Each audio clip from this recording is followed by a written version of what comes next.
The steel door shut behind Carmelo Anthony, and in that moment, the conversation changed.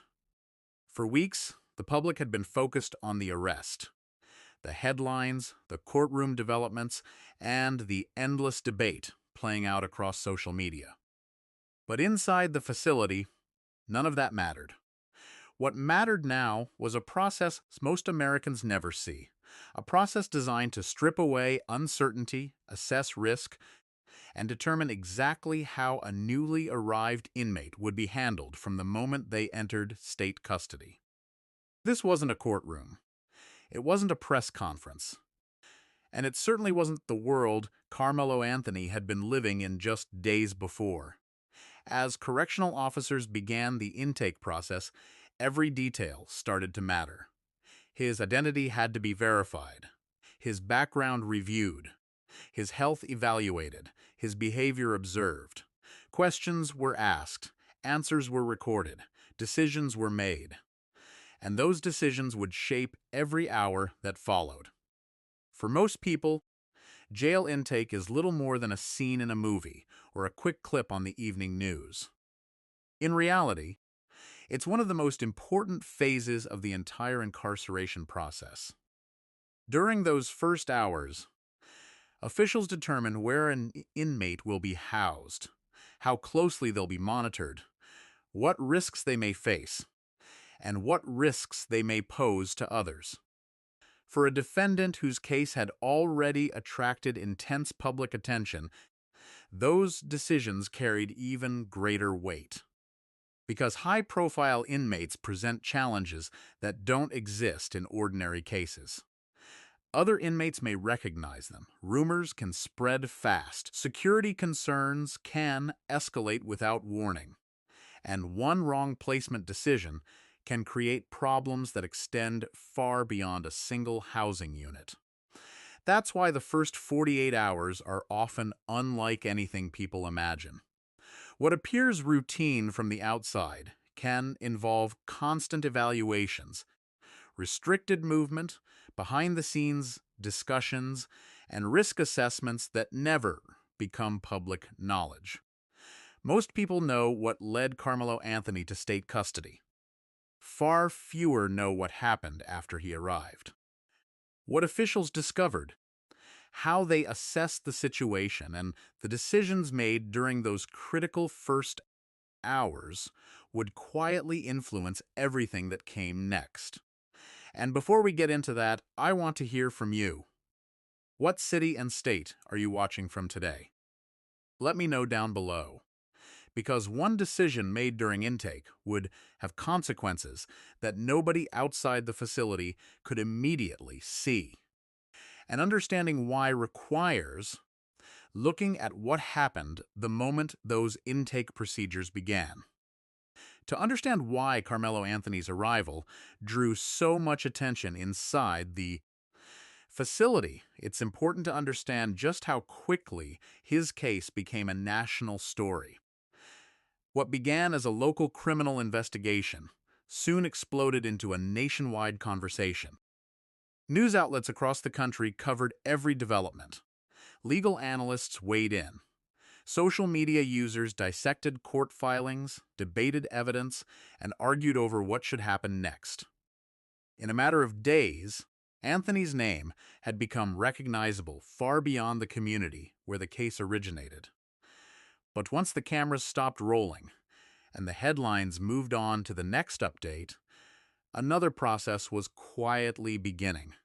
The correctional system had to take over. And, unlike the public, correctional staff weren't concerned with online debates or media narratives. Their responsibility was much simpler and much more immediate. Keep everyone safe. That sounds straightforward. In reality, it rarely is. High-profile defendants often present challenges that ordinary inmates don't. The moment someone enters custody with significant media attention attached to their name, officials have to consider factors that wouldn't normally require much discussion. Will other inmates recognize them? Could they become a target? Could they attract unwanted attention inside the facility? Will housing assignments need additional review? These are questions correctional administrators routinely face whenever a case becomes the focus of public interest. And in Anthony's situation, those questions couldn't be ignored. As transportation arrangements were completed and custody officially transferred, a carefully documented process began. Every movement had to be recorded, every transfer logged, every piece of information entered into official records. By the time Anthony arrived at the facility, staff members already had access to preliminary case information, legal status updates, and the documentation required to begin intake processing. What happened next followed established procedure, but with an added layer of scrutiny. First came the arrival process itself. Property inventory, identity verification, custody documentation, administrative review. Every item entering the facility had to be accounted for. Every record had to match. Every step had to be completed according to policy. For most inmates, these procedures are routine.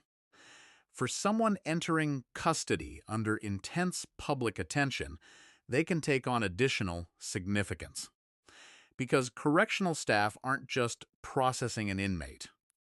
They're assessing potential risks before those risks become problems. As the paperwork moved through the system, another process was happening simultaneously behind the scenes. Initial classification. This stage helps determine where an inmate may be housed, what level of supervision may be appropriate, and whether any special considerations need to be addressed immediately. It's one of the most important decisions made during the first hours of custody. And it's rarely as simple as people think. A housing assignment isn't just about finding an available bed. It's about balancing security concerns, institutional policies, inmate safety, and operational realities inside the facility. For someone whose case had generated widespread attention, visibility itself could become a factor.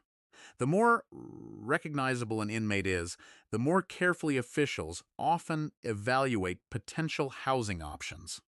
A single placement decision can affect daily operations, inmate interactions, and overall security conditions. That's why correctional staff typically examine every available piece of information before finalizing those assignments.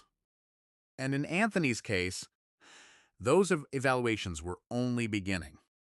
Because while the public was focused on what had already happened, jail officials and investigators were focused on something else entirely. What could happen next? As intake continued, staff began reviewing a series of risk factors that would help determine how Anthony's first days in custody would unfold. And those assessments would shape every decision that followed. By this point, most people imagine the difficult part is over. The arrest has happened. The transfer is complete. The inmate has arrived at the facility. But for correctional staff, the most important work is often just beginning. Because before Karmelo Anthony could be assigned housing, receive institutional instructions, or begin adjusting to life inside custody, he had to go through a process that every inmate entering an American jail or detention facility experiences: intake. And intake is far more detailed than many people realize. The first step is booking. This is where officials verify identity, confirm legal documentation, review charges, and create the inmate's official custody record. Every detail has to match. A simple clerical error can create major problems later, so staff members carefully compare information from multiple sources before moving forward. Then come photographs. The familiar booking photos seen in news reports are only one part of a larger identification system. Correctional facilities use photographs to maintain accurate records and ensure inmates can be properly identified throughout their time in custody. Next are fingerprints. These aren't collected simply for paperwork purposes. Fingerprints help confirm identity, connect existing criminal justice records, and eliminate confusion that could occur if multiple individuals have similar names or backgrounds. At this stage, every piece of information is being cross-checked. Every record is being verified. Every detail matters. But one of the most important parts of intake happens away from cameras and public attention: the medical screening.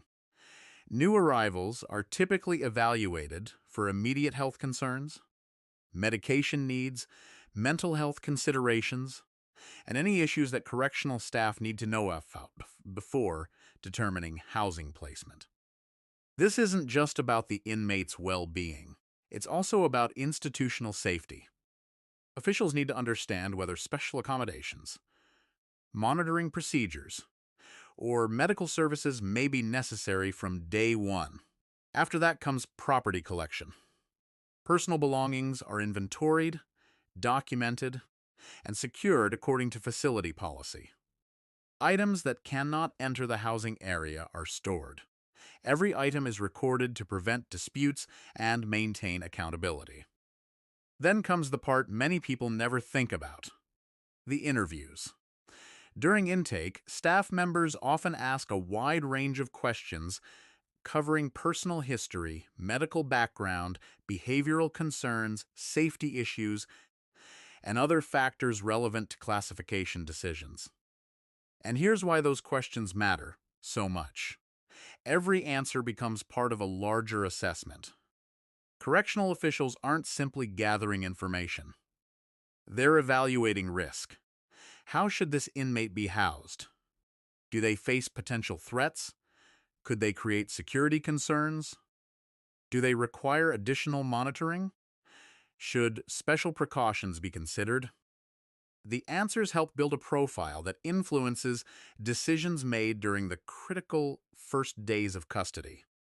And for someone entering under intense public scrutiny, those evaluations can become even more significant, because high-profile inmates sometimes present risks that have little to do with the charges themselves.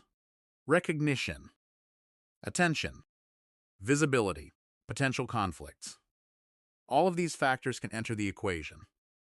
At this stage, intake officers are observing more than paperwork. They're observing behavior. How does the inmate respond to questions? Are they cooperative, agitated, calm, nervous? Every interaction provides additional information. Behavioral observations don't determine guilt or innocence, but they can influence decisions related to supervision, housing, and institutional management. And that's something many people outside the correctional system never realize. Quick question for you. What part of this intake process surprises you the most? The fingerprinting, the medical screening, the interviews, or the behavioral evaluations? Let me know in the comments. Because while most observers focused on the public aspects of the case, correctional staff were focused on something entirely different: the results of those intake assessments. And according to correctional practices used across the country, findings from those early evaluations often play a major role in determining what happens next. One particular assessment may have influenced decisions made during his first night inside, a development that would become crucial as officials moved into the next phase of custody management. Eventually, the paperwork stops. The forms are completed. The interviews end. The assessments are filed. And that's when the reality of custody begins. For Karmelo Anthony, as with countless inmates before him, the first night inside marked a transition that no amount of media coverage, legal discussion, or public debate could fully prepare someone for. Up to that point, the experience is largely procedural. Officials ask questions. Records are reviewed. Decisions are made. But once those processes conclude, the focus shifts from administration to daily life inside the facility. And that's often when the psychological impact begins to set in. Correctional experts have long noted that the first several hours in custody can be among the most significant for newly admitted inmates. Everything is unfamiliar. The routines are different. The environment operates according to rules that most people have never had to think about before. Suddenly, nearly every aspect of the day is controlled by institutional schedules, movement, communication, meals, housing, access. Everything follows established procedures. For many inmates, the first night is when the reality of those restrictions becomes impossible to ignore. And for someone whose case has attracted widespread public attention, there may be additional factors weighing on their mind. Outside, people are discussing the case. News coverage continues.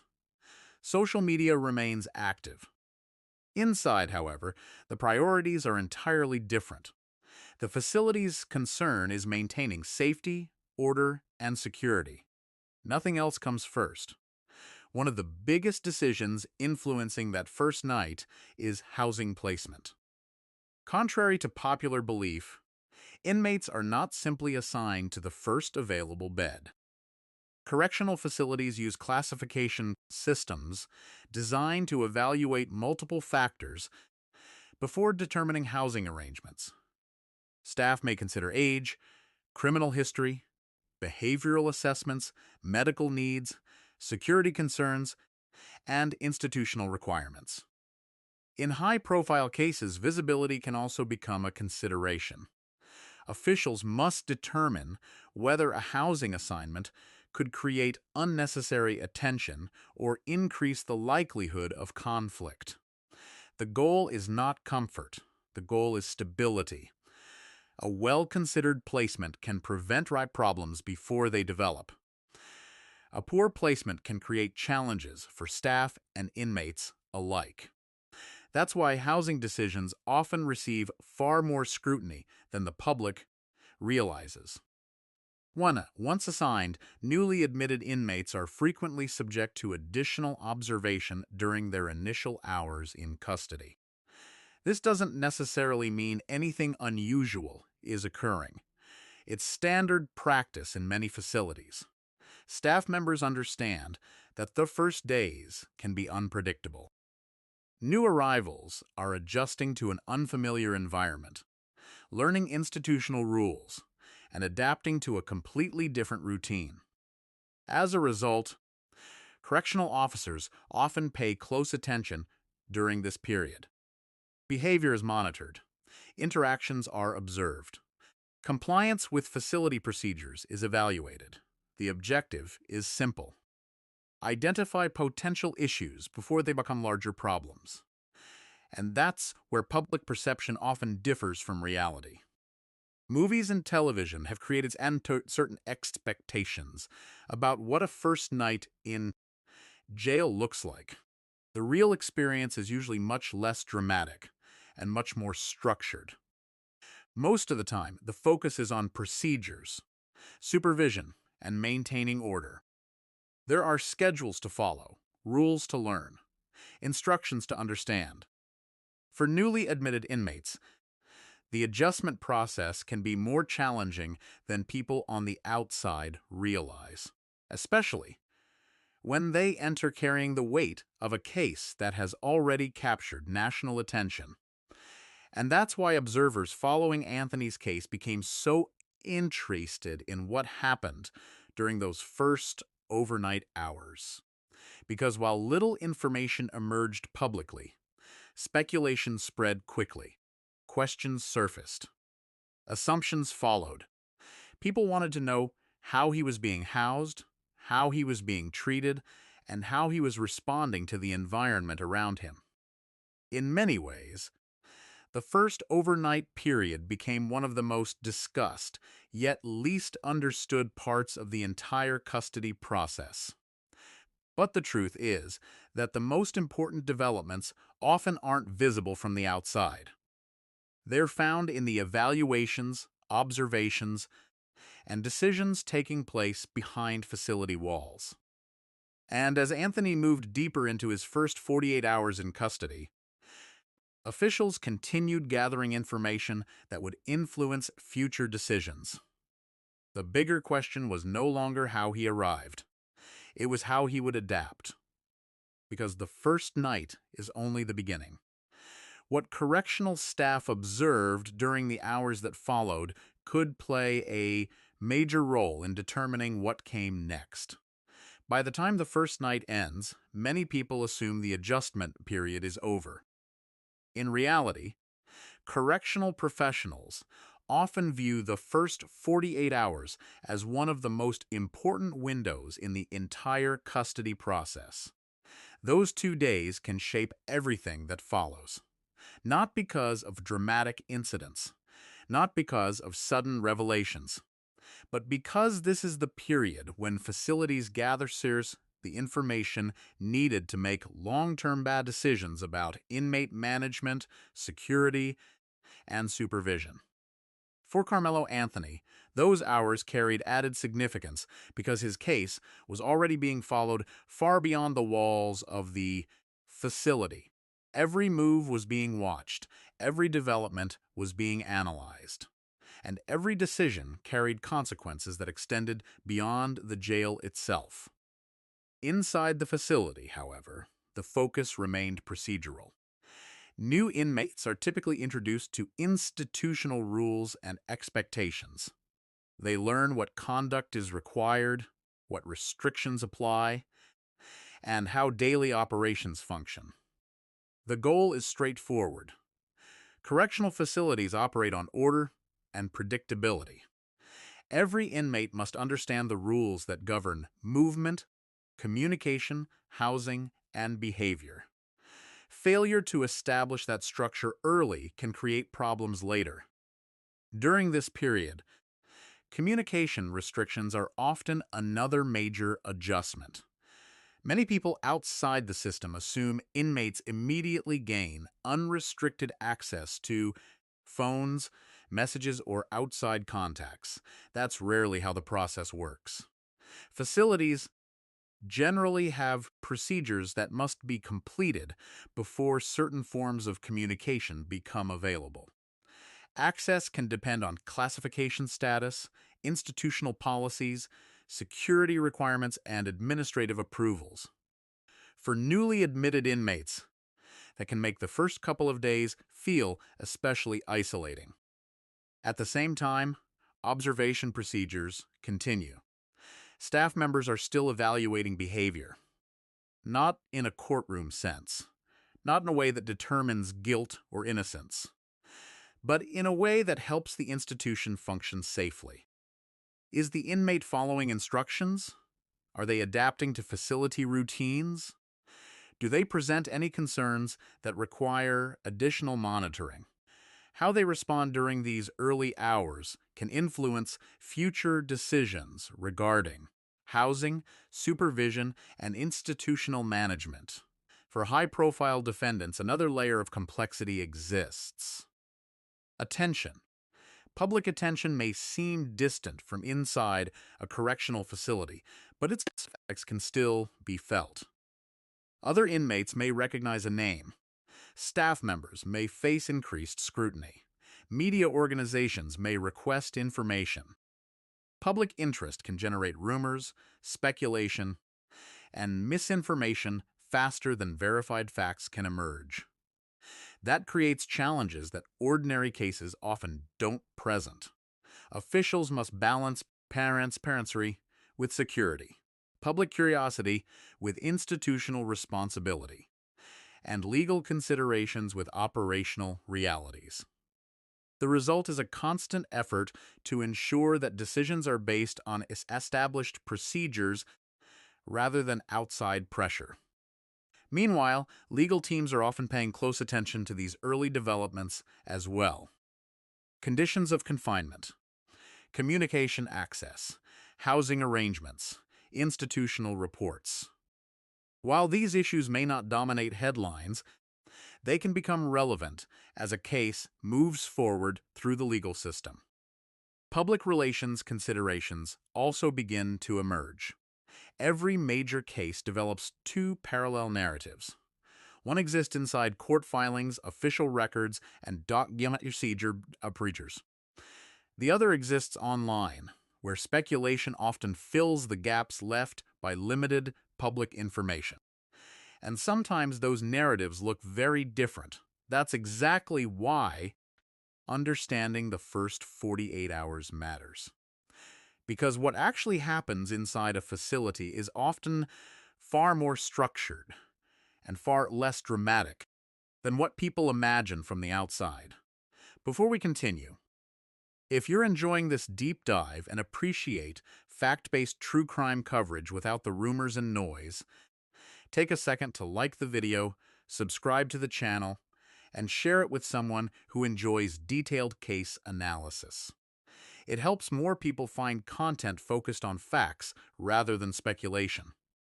As those first 2 days continued, correctional officials were building a clearer picture of how Anthony was adapting to custody, what challenges might lie ahead, and whether any adjustments would be necessary moving forward. The public couldn't see those evaluations. The media couldn't access those discussions. But the decisions made during this period had the potential to influence far more than the first 48 hours. Real question was this: would these early assessments remain routine administrative decisions, or would they eventually affect the larger story that was still unfolding outside the facility walls? As Karmelo Anthony's first days in custody unfolded, something else was happening outside the facility. The information vacuum was being filled, and whenever a high-profile criminal case captures national attention, that tends to happen fast. People want answers. News organizations want updates. Social media users want details. The problem is that official information often moves much more slowly than public curiosity.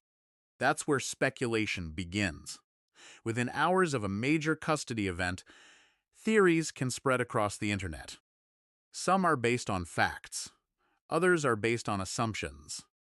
And once a rumor gains traction, it can become surprisingly difficult to separate reality from fiction. Anthony's case was no exception. Across social media platforms, discussion exploded regarding what his first days behind bars supposedly looked like. Some people claimed to know where he was being housed. Others claimed to know how he was being treated. Some even presented unverified stories as established facts. But correctional facilities generally don't operate that way. In reality, much of what occurs during intake and early custody remains administrative and procedural. Housing decisions, observation practices, classification reviews, and security measures are usually guided by institutional policies, not public opinion. That's an important distinction, because public narratives often focus on what people think should happen. Correctional systems focus on what procedures require, and those are not always the same thing. Take housing assignments, for example. Online discussions frequently assume that high-profile inmates receive either special privileges or unusually harsh treatment. The reality is usually much more complicated. Correctional administrators are primarily concerned with safety, security, and operational stability. If adjustments are made, they are generally intended to reduce risks, not create advantages or punishments. That nuance often disappears once a story reaches social media. The same thing happens with monitoring procedures. Extra observation can be interpreted by the public as evidence that something unusual is happening. In many cases, it simply reflects standard correctional practices used during the first days of custody. Context matters, and context is often the first thing lost when information spreads online. Media coverage can contribute to this dynamic as well. Traditional news organizations typically rely on confirmed information, official statements, court records, and documented sources. However, even responsible reporting can leave unanswered questions when authorities choose not to release certain details. Those unanswered questions create space for speculation, and speculation creates narratives. Soon, multiple versions of the same story begin circulating at the same time. One version is based on documented facts. The others are built on assumptions. For viewers trying to understand what actually happened during Anthony's first 48 hours, distinguishing between those versions becomes critically important because high-profile inmates frequently become subjects of misinformation. Their cases attract attention. Attention attracts rumors, and rumors often travel much faster than verified information. That's why investigators, journalists, attorneys, and correctional officials generally place such importance on documentation. Records matter. Reports matter. Verified timelines matter. Without them, public understanding can quickly drift away from reality. And when you look closely at Anthony's first days in custody, a clear pattern emerges. Many of the claims circulating online focused on dramatic possibilities. The documented procedures point towards something far more routine: structured evaluations, administrative reviews, housing assessments, observation protocols. The kinds of processes that occur every day inside correctional facilities across the United States. Which brings us to one of the biggest misconceptions surrounding Anthony's first 48 hours. Many people assume that a high-profile defendant enters a completely different system than everyone else. But the reality may surprise you. While public attention can influence how carefully decisions are reviewed, the underlying procedures often remain remarkably consistent. The same intake framework, the same classification process, the same security concerns, the same institutional priorities. And understanding that difference between perception and reality may be the key to understanding what those first 48 hours actually revealed. After all the speculation, all the headlines, and all the debate surrounding Karmelo Anthony's arrival in custody, an important question remains. What did those first 48 hours actually reveal? Not about guilt, not about innocence, and not about the final outcome of the case. What they revealed was how the correctional system viewed the immediate challenges ahead. Because intake procedures are designed to do more than process paperwork. They're designed to create a roadmap. Every interview, assessment, observation, and classification review helps officials determine how an inmate should be managed moving forward. And while much of that information remains internal, the process itself can provide insight into what comes next. One of the most important outcomes is classification. For the public, classification may sound like a minor administrative detail. Inside the correctional system, it's one of the most consequential decisions made during the early stages of custody. Classification helps determine housing, placement, supervision levels, movement restrictions, and security considerations. It influences how staff manage daily interactions and how institutional resources are allocated. In short, it shapes an inmate's day-to-day reality. That's why correctional officials spend so much time gathering information before making those determinations.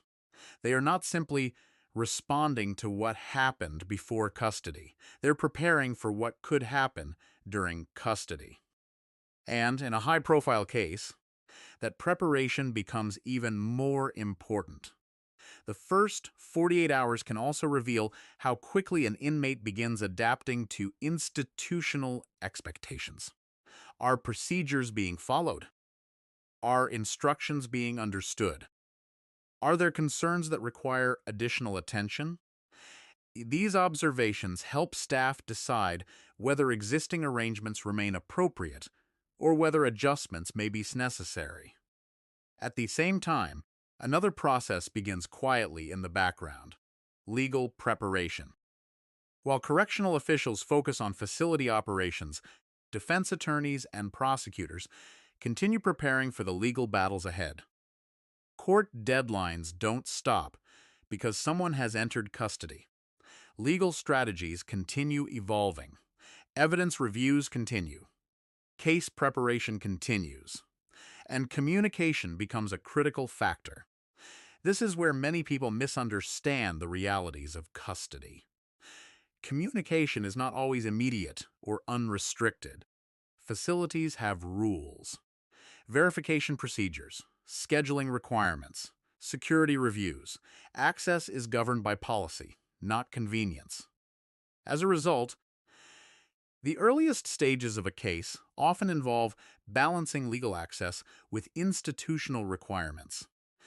It's another reminder that custody operates according to a system that most people never see. Oversight is another important piece of the puzzle. Every significant decision generates records, documentation, logs, reports. Correctional facilities rely heavily on documentation because accountability matters. If decisions are questioned later, records help explain why those decisions were made and what information was available at the time. That's especially relevant in cases attracting widespread public attention. The more scrutiny a case receives, the more important documentation becomes. And that's where the significance of those first 48 hours extends beyond the jail walls. Because the decisions made during that period don't exist in isolation. They become part of a larger timeline, a larger record, a larger story. Housing decisions can affect daily operations. Communication policies can affect legal preparation. Classification outcomes can influence how the institution manages future developments. Everything connects. That's why experienced investigators, attorneys and correctional professionals often pay close attention to the earliest stages of custody. Not because dramatic events are expected, but because early decisions frequently establish the framework for everything that follows. When viewed through that lens, Anthony's first 48 hours become more than a simple intake process. They become the foundation of the next chapter, a chapter that would unfold not only inside the facility, but also inside courtrooms, legal filings, media coverage, and public discussion across the country. And that raises an even bigger question. If those first 2 days were laying the groundwork for what came next, what does the full picture tell us about the road that still lies ahead? At the beginning of this video, we asked a simple question. What really happens during the first 48 hours when a nationally known defendant enters state custody? After examining the process step by step, the answer looks very different from what many people expect. The public often imagines dramatic confrontations, secret developments, or extraordinary treatment. The documented reality is usually far more structured. What happens first is assessment, then evaluation, then classification. Correctional staff work through a carefully designed process intended to answer one central question. How can this individual be managed safely, securely, and effectively within the institution? Every photograph, every fingerprint, every interview, every behavioral observation, every classification review, they all serve that purpose. For Karmelo Anthony, the first 48 hours were not defined by the headlines that made him famous.